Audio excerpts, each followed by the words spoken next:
Just a spoonful of sugar helps the medicine go down. The medicine go down. The medicine go down. Just a spoonful of sugar helps the medicine go down in the most delightful way, and which is really good for a diabetic.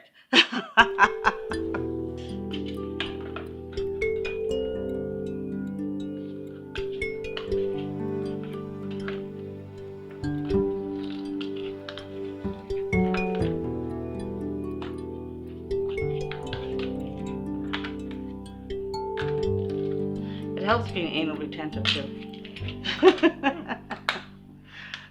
Our mother always said that I was walking at 6 months and doing everything, and I think that why I always things have to be clean or things have to be this way or that, and I think it is because being the youngest child, I just wanted to catch up with the other ones.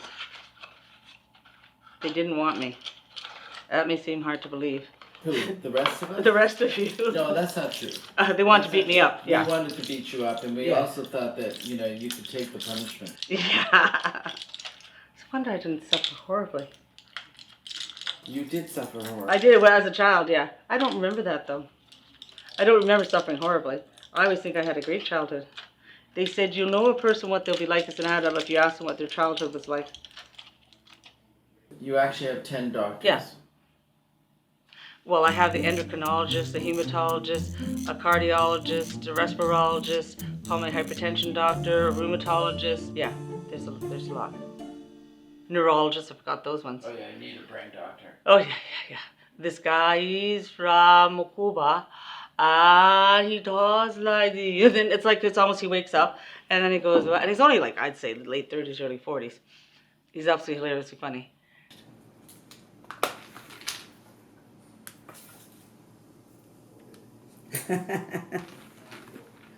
But it is, just organizing yourself. It takes some time to do that. But if I had to say there was one thing I resent most of all through the whole process, it's not doing the medicine or getting it ready or taking it. It's the chain, I feel.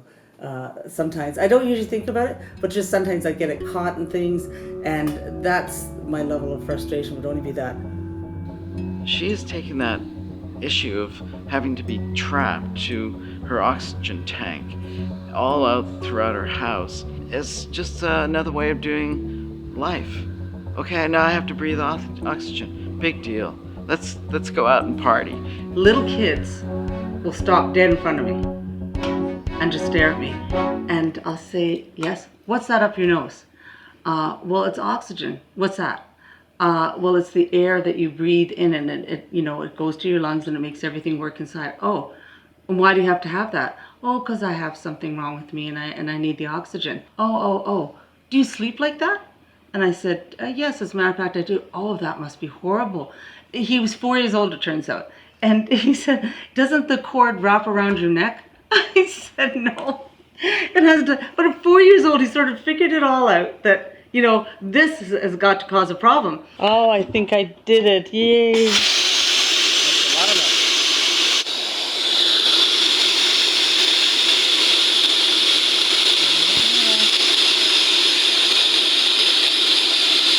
Cool. Shouldn't be that much.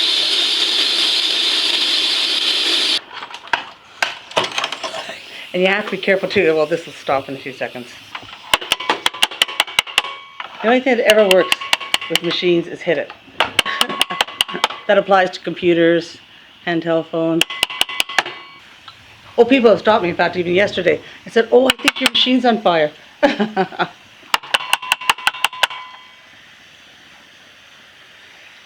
Yeah. It's weird and it's wonderful. I was out to dinner with her one night, and we got to dessert. There was a group of us, and she had a heart attack right in front of me. And the people at the table never knew. And she's complaining about pain around her heart, and said that, I think you need to take me to the hospital, but let me finish dinner first. We were into a rather intense conversation on something, and she decided not to break the flow.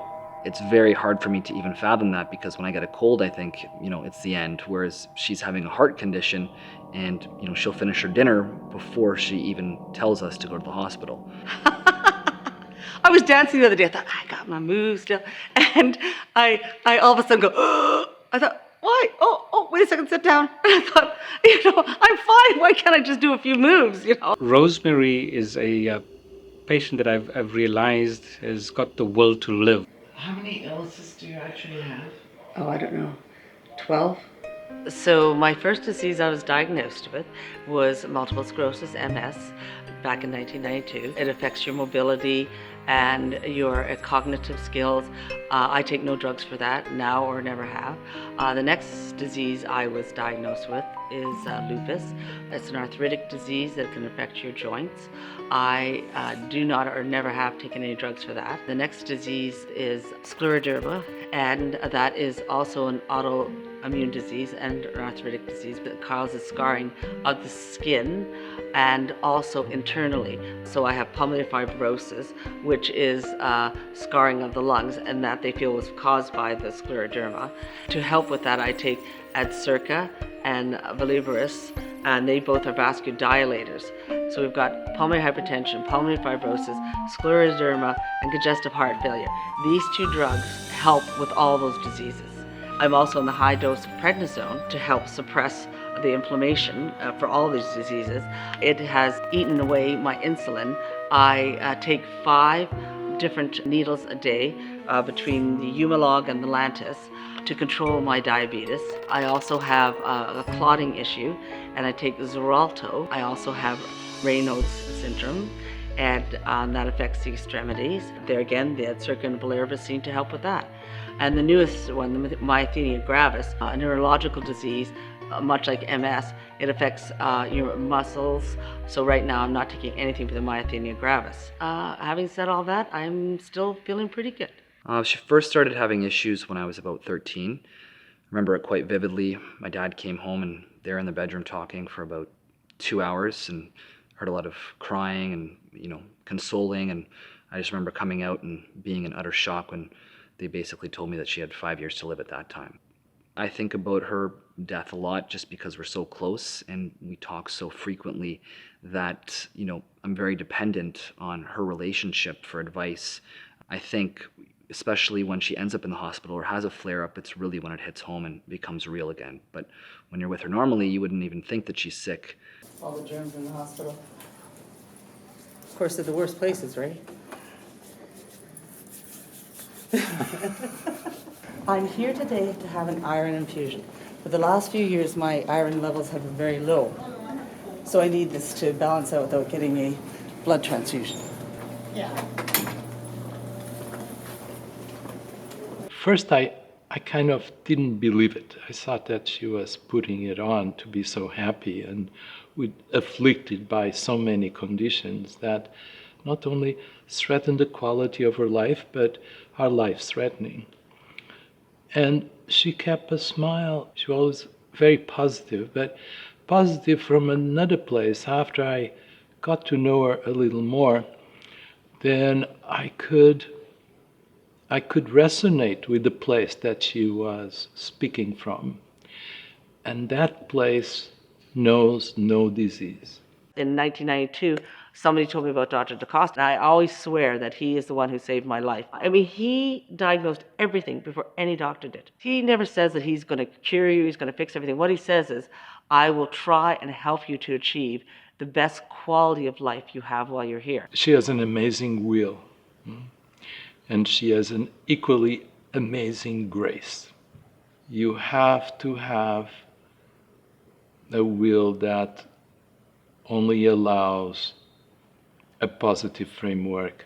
And if you do the work of becoming conscious, then you have grace. Medicine and its associations cannot explain everything in healthcare, and all the diseases that we face. And sometimes medicine fails. One has to think about alternative sort of approaches. And of course, willpower does play some role, and prayer and so forth may help as well? In allopathic treatments, you aim at organisms or conditions or pathways that will free you from the disorder. As a naturopath, you try to ignite the processes that are reparative of the body. Those processes are within. The body is very intelligent, and the body is no different than spirit. It's spirit that collapses into frequencies that you can see. So through the trick of consciousness in a human being, you allocate reality to the things that you see, and all your senses conform with that. What you have learned up to now is a lie. Millions of patients that are on multiple drugs, and that to a large extent is what keeps them alive. Although I'm not a strong advocate for what I consider polypharmacy because of a number of reasons, and mainly because of drug interactions. I actually never think of myself as being sick, ever. I mean, when I was in hospital, twice I've been given last rites. And literally they told me I was not coming out of the hospital, like that day I'd be dead. In most cases, people die of the complications of scleroderma. One of her first prognoses was you have 2 years to live, and that was 20 years ago. So we don't give a lot of respect to the experts telling us how many years you have left. And now the specialists are saying all the rules are gone. We do not understand how you've been able to live this long with these drugs, and whatever you're doing, keep doing it. I break my machine, and after I do that,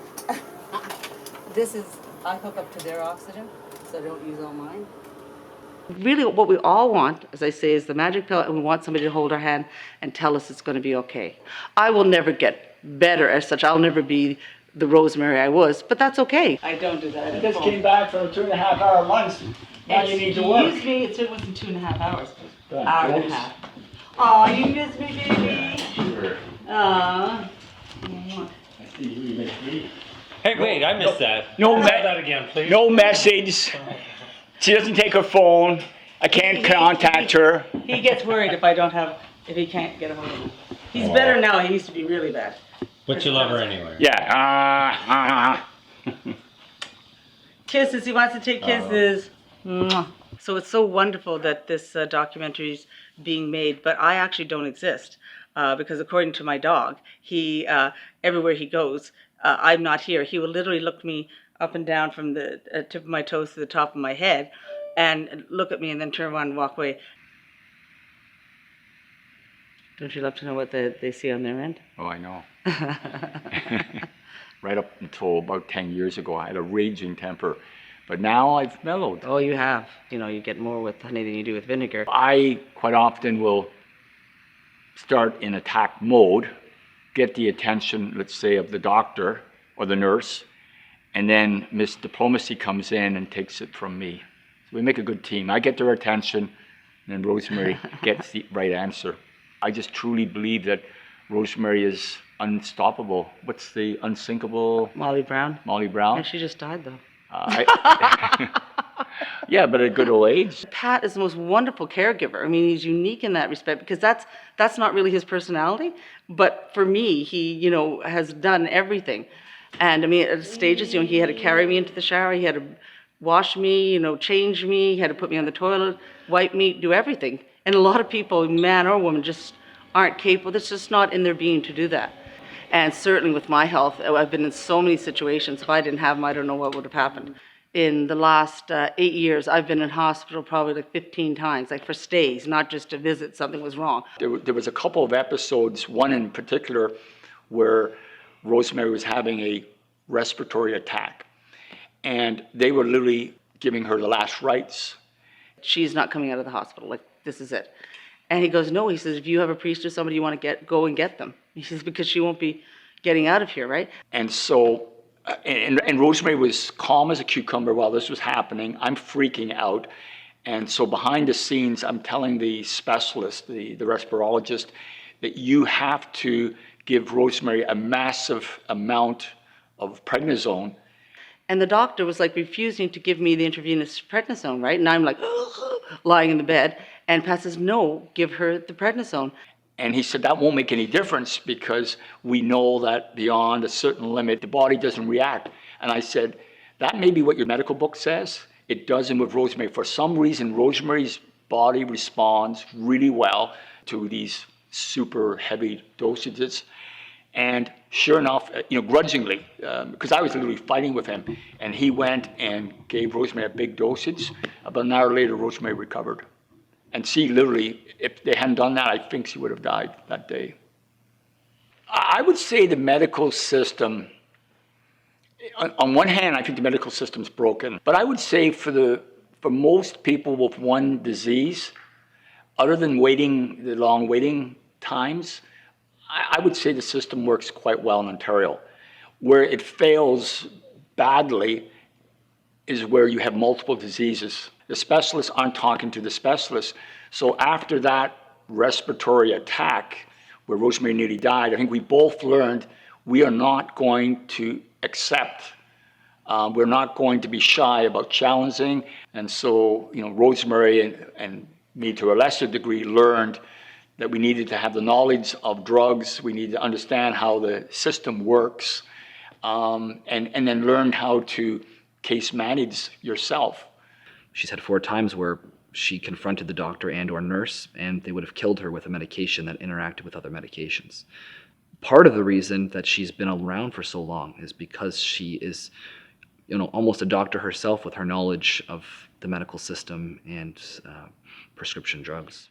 I think doctors have moved away from patient care to science.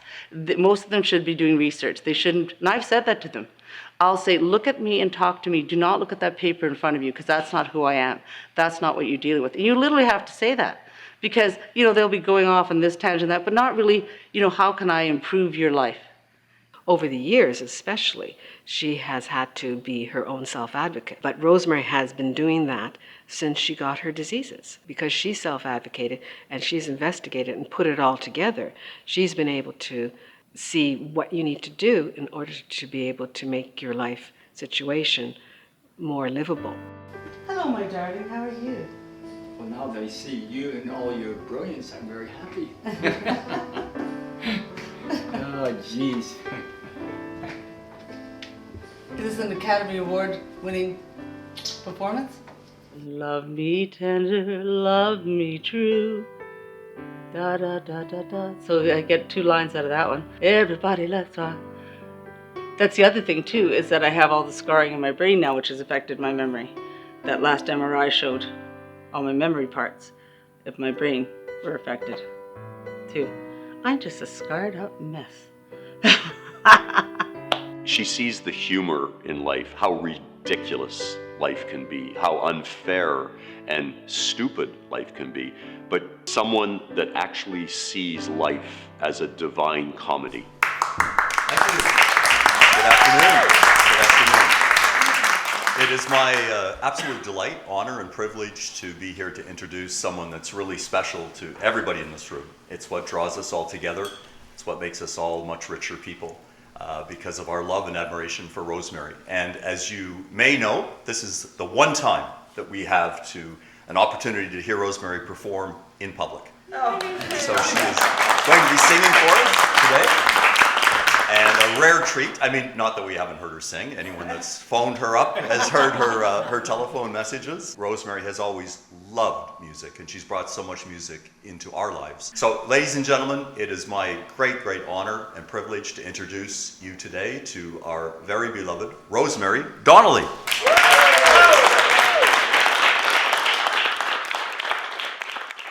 That I always wanted to be a singer, and then the tragedy is now that I get an opportunity, I have all the scarring in my throat, so I can't get a lot out. So that's why I thought I wouldn't kill everybody with doing too much. Wearing second-hand hats and second-hand clothes. That's why they call me second-hand Rose. Even Pat the Runner, he's the man I adore. He even has the nerve to tell me he's married before. Well, Rosemary. Rosemary's always been high octane, high energy, always. And all I would say is that some of these drugs probably put her a little more over the top. But Rosemary's always been over the top. I mean, that was probably one of the traits that attracted me most about Rosemary, was this high energy, fun, filled with joy. Ooh, everyone knows that I'm a second-hand rose from Dovercourt Avenue. From Dovercourt Avenue.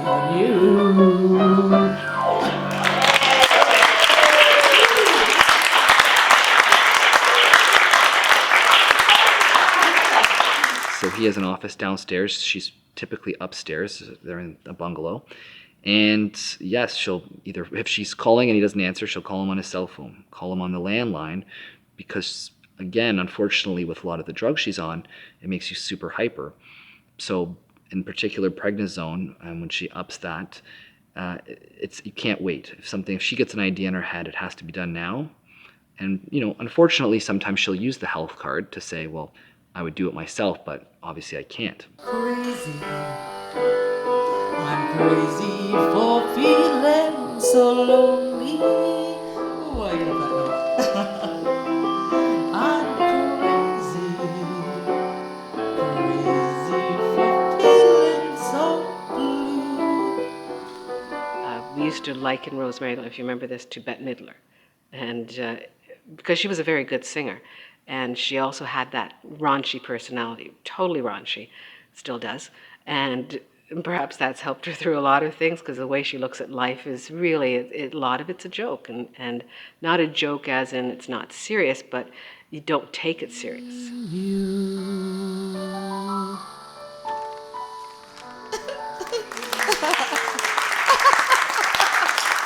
This is what I have to deal with if one wants to know. My loving, wonderful sister, Patricia, and Linda, but Patricia, she is sitting there muttering obscenities at me.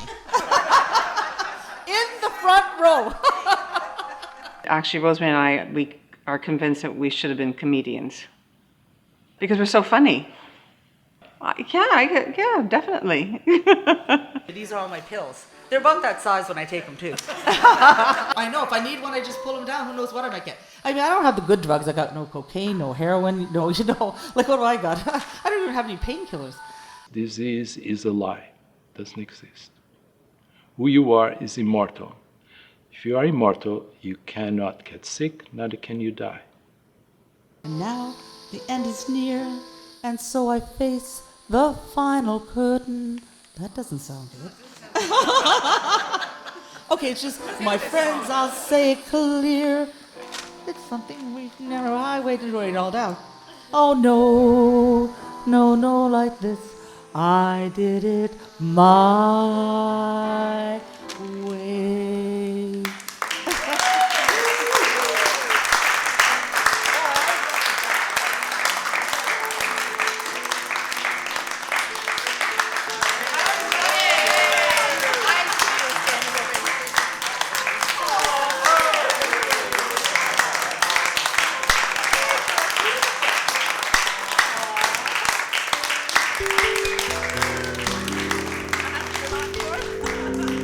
People say they live for the moment, and I always think that's so corny. You live for the moment. Well, someone who spends 6 months in Florida, their health is great, and then they say, I live for the moment. Well, that's easy.